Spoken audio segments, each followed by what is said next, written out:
सभी को मेरा जोहार। मैं अनूप कुमार बड़ाई आदि झारखंड चीक बड़ाई युवा संगठन का केंद्रीय महासचिव। मैं आपको एक बात बताना चाहता हूं कि जैसा कि आज हमने बहुत से ऐसे लोगों के साथ जाते हैं, मिलते हैं, तो कुछ ना कुछ ऐसे बात सुनने को मिलता है और सुनने में अच्छा भी लगता है, कहीं ख़राब भी लगता है।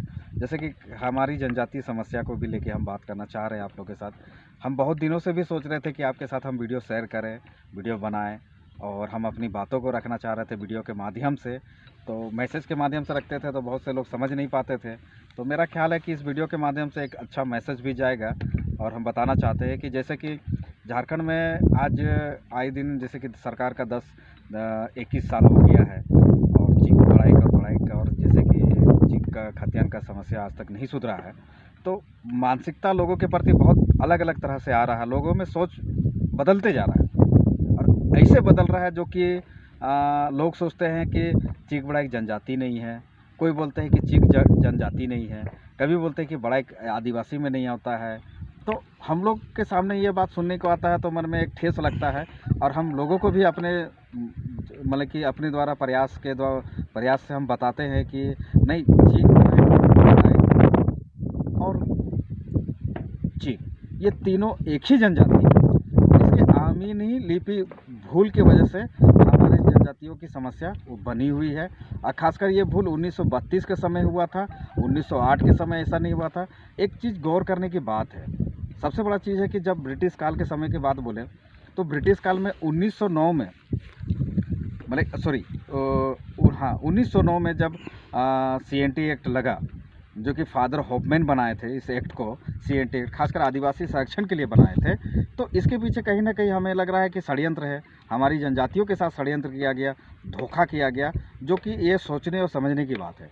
धोखा इस तरह से किया गया, जब CNT एक्ट लगा तो 1908 का जब सर्वे हुआ तो कहीं ना कहीं हमारे चीक बड़ाई के खतियान में जितने कोई का है तो सिर्फ चीक बड़ाई का अंकित था, उस वक्त तो था, मगर 1932 में कैसे बदल गया, ये बहुत बड़ा गंभीर समस्या है। कारण क्या है कि एक व्यक्ति का दो जात कैसे हो गया, ये सबसे बड़ी समस्या है। समस्या कैसे उत्पन्न हुई, जहाँ तहाँ हम देखें कि झारखंड एक आदिवासी बहुल इलाका था, तो बाहर के लोग जब घुसने लगे, बिरसा मुंडा आंदोलन किए, जमीनी आंदोलन किए।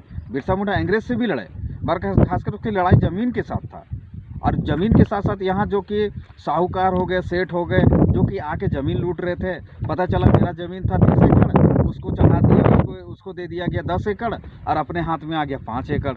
किसी के जिसके ज़मीन था 20 एकड़, उसके खतियान में जेनल का जो ज़मीन आके लूट लिया, उसके ज़मीन में चला गया 30 एकड़, 20 एकड़ मतलब कि 15 एकड़, और आज मेरे खतियान में आ गया 5 एकड़।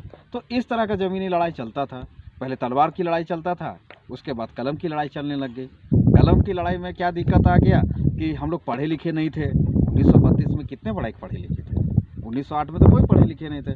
जहाँ तक हम जानते हैं कि हमारा जनजाति लोग जंगल में रहते थे, उस वक्त करिया पहनते थे, हमारी लेडीज़ कम कपड़ा पहनते थे।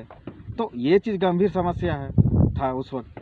तो आज हम लोग बहुत हमारे लोग स्ट्रगल किए, मेहनत किए, आदिवासी की लड़ाई में साथ दिए। तो आज हम लोग भी समाज के लोग ऐसे लोग गुमनाम हैं जिसका आज कोई नाम भी नहीं जानते हैं। तो आज हमारे शहीदों को भी खोजने की ज़रूरत है। अगर आज हमारी शहीदों को नहीं खोजेंगे तो हम लोग आज जनजाति गुमनाम रहेंगे। तो शहीदों को भी निकालने की ज़रूरत है। क्या ज़रूरत है, क्या हमें क्या पता था कि हमारे शहीद नहीं होंगे। बहुत लोग बोलते हैं कि अरे बड़ाइक में शहीद नहीं होता है, शहीद था। हो सके हमारे शहीद को जानबूझ के उसके पूरे ख़ानदान को ज़मीन के अंदर गाड़ दिया गया होगा या जला दिया गया होगा, या ठग के उसको जलपाईगुड़ी आसाम, जो आंदोलनकारी थे उसको जलपाईगुड़ी आसाम में फेंक दिया गया होगा, या उसको फेंक दिया होगा अंडमान निकोबार में, कोई नहीं जानता था। इस तरह का घटना घटता था। तो क्या हमारे 32 के साथ में कैसे खिलवाड़ हुआ? क्या उस वक्त क्या हमारे बड़ाइक लोग नौकरी करते थे, हमारी आदिवासी समाज नौकरी करते थे? नहीं। कारण क्या था, उस वक्त जनरल समाज के लोग, ब्राह्मणवाद लोग ही नौकरी करते थे, जो ब्रिटिश काल के समय का था। वो नौकरी करते थे जहाँ देखा कि अरे आदिवासी लोग तो कमज़ोर है तो इसका ज़मीन ले लो। ज़मीन का लूट आज नहीं, सदियों से पहले से होते आ रहा था, तभी जाके बिरसा मुंडा आंदोलन किए थे, नहीं तो आंदोलन करने का ज़रूरत नहीं था। आज क्या ज़रूरत था? आज वो लड़का मतलब कि कम उम्र का लड़का चाहता तो खुशी से जीवन बिता सकता था, मगर कहीं ना कहीं उसके मन में मानसिकता में ठेस पहुंचा कि आज हमारी आदिवासियों की ज़मीन लूटी जा रही है। इसे रोकना होगा। और हमारा सबसे बड़ा पहचान, मूलभूत पहचान है ज़मीन। अगर जिस दिन ज़मीन नहीं रहा तो हमारा बड़ाई का पहचान ख़त्म हो जाएगा, मिट जाएगा। आज उदाहरण के स्वरूप देख लीजिएगा, आज आसाम चले जाइए, आज दिल्ली चले जाइए, वहाँ भी बहुत से बड़ाई के लोग नौकरी करते हैं, काम करते हैं, मगर उसका ज़मीन नहीं है, उसका वहाँ पहचान नहीं है। आसाम में ज़मीन है, संख्या है, मगर उसका मूलभूत पहचान नहीं है। बहुत जगह बड़ा काम करने जाते हैं, साउथ में भी चले जाते हैं, मगर नहीं, उसकी पहचान ख़त्म हो गई है। तो हमारा सबसे पहचान है हमारा मूलभूत ज़मीन। ये चीज़ हमें बरकरार रखना ज़रूरी है। अगर जिस दिन ज़मीन लुटा जाएगा तो हमारी बड़ाई संस्कृति, बड़ाई सभ्यता पतन हो जाएगी। और एक चीज़ है, हमारी जनजातियों को किस तरह से छेड़ा गया, मैं एक विस्तृत से जानकारी देना चाहता हूँ। विस्तृत से छेड़ा इसीलिए गया कि 1908 में हमारी जनसंख्या में, जनगणना में, मतलब कि उस वक्त तो था 10,000 5,000 जनसंख्या, उस वक्त तो खातियानी में लिख दिया गया चीक बड़ाई। जब होप में जब ये CNT एक्सपेटी एक्ट 1908 में बनाए तो लग गया कि बेटा तो ज़मीन लेना मुश्किल हो जाएगा, अब हम किसका ज़मीन लें।